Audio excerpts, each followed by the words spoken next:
Beliaulah yang menjadi majelis hakim di perkara 5 orang terdakwa inilah yang memang memiliki tanggung jawab dan juga kewenangan untuk mengadili dan memutus perkara berdasarkan bukti, berdasarkan keyakinan, dan berdasarkan demi keadilan, berdasarkan Tuhan Yang Maha Esa.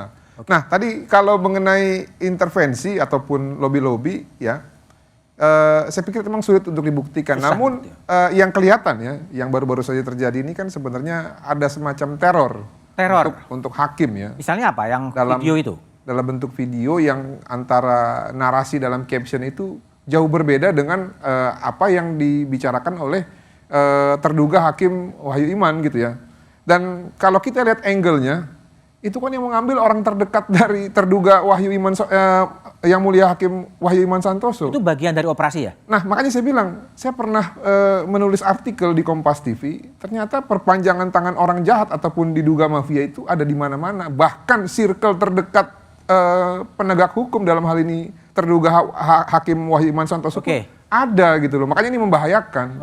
Dan mudah-mudahan sih itu bukan dari kelompoknya para terdakwa.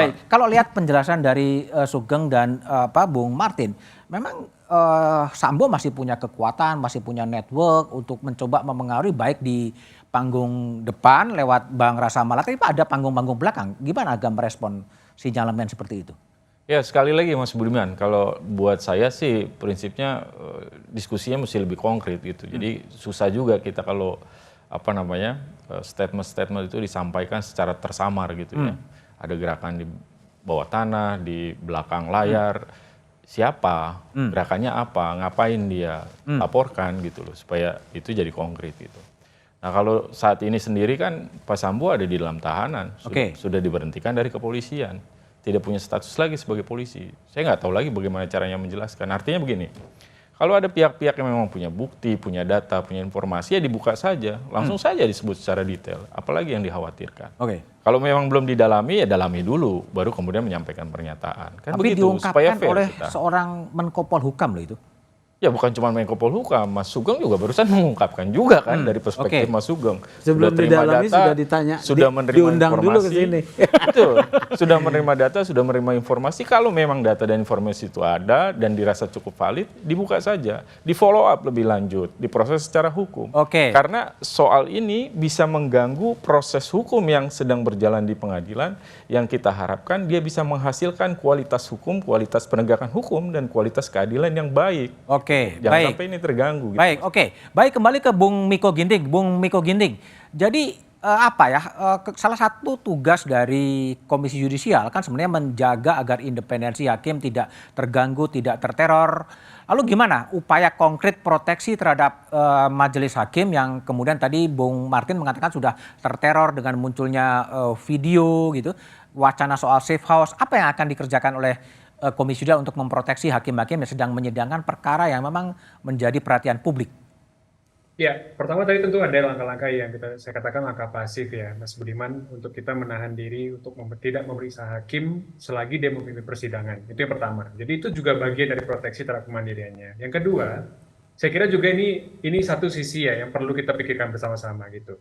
Ketika kita mengangkat isu soal bentuk proteksi safe house misalnya atau pengawalan melekat pada hakim, ketika itu hakim menolak karena ya satu pengamanannya dirasa cukup gitu ya. Kedua memang ada, kalau saya baca itu ya, ada soal ketidakpercayaan gitu. Dan saya rasa itu lumrah karena ini kan melibatkan aparat kepolisian kan.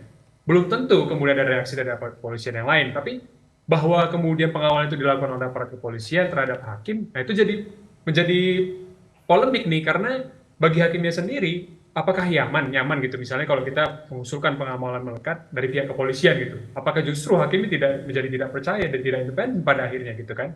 Nah saya kira ini juga penting untuk kita dudukkan bersama gitu ya, bagaimana proteksi negara terhadap hakim nih dalam bentuk konkretnya juga tadi, apakah memang ya kalau kondisi idealnya ya aparatur penegak hukum, aparat kepolisian gitu, tapi dalam kasus-kasus yang melibatkan aparatur kepolisian gitu ya, nah ini apakah memang masih relevan atau tidak gitu. Tapi bahwa keamanan terhadap hakim saya kira ya dalam perkara ini apakah itu benar ya skenario gerilya bawah tanah itu, saya kira ini mendapatkan urgensinya ya karena kita sudah melihat indikasi-indikasinya dengan video TikTok dan sebagainya gitu ya. Kemudian ini sudah menjelang tahap akhir sehingga eskalasinya ya pasti akan meningkat gitu ya. Bung Miko, video TikTok itu menurut pandangan Anda ini bagian dari teror, bagian dari mempengaruhi kemandirian, atau orang iseng sih? Satu, bahwa ada kesengajaan untuk melempar itu di TikTok dengan caption-caption dengan narasi yang tidak berhubungan dengan audio, itu ya, Mas Budiman. Nah, tapi untuk melihatnya secara objektif kan kita perlu menguji keutuhannya. Jadi kita juga tidak mau menerima, Komisi Yudisial yang tidak mau menerima cuplikan-cuplikannya saja. Tapi kita ingin melihat secara utuh videonya sebenarnya, misalnya gini, cuplikan itu kan hakimnya ngomong misalnya menit ke-3 sampai menit ke-4. Menit pertama sampai menit 10 itu apa yang diomongkan misalnya. Nah, ini yang mau kita lihat. Sehingga responnya, apakah responnya pengawasan hakim karena ada dugaan pelanggaran kode etik hakim, atau respon yang lain, yaitu bentuknya advokasi hakim. Nah, ini sedang kita uji di ahli forensik digital ya, untuk melihat keutuhan pertama, dan yang kedua kelengkapan dari video tersebut gitu. Oke, baik. Saya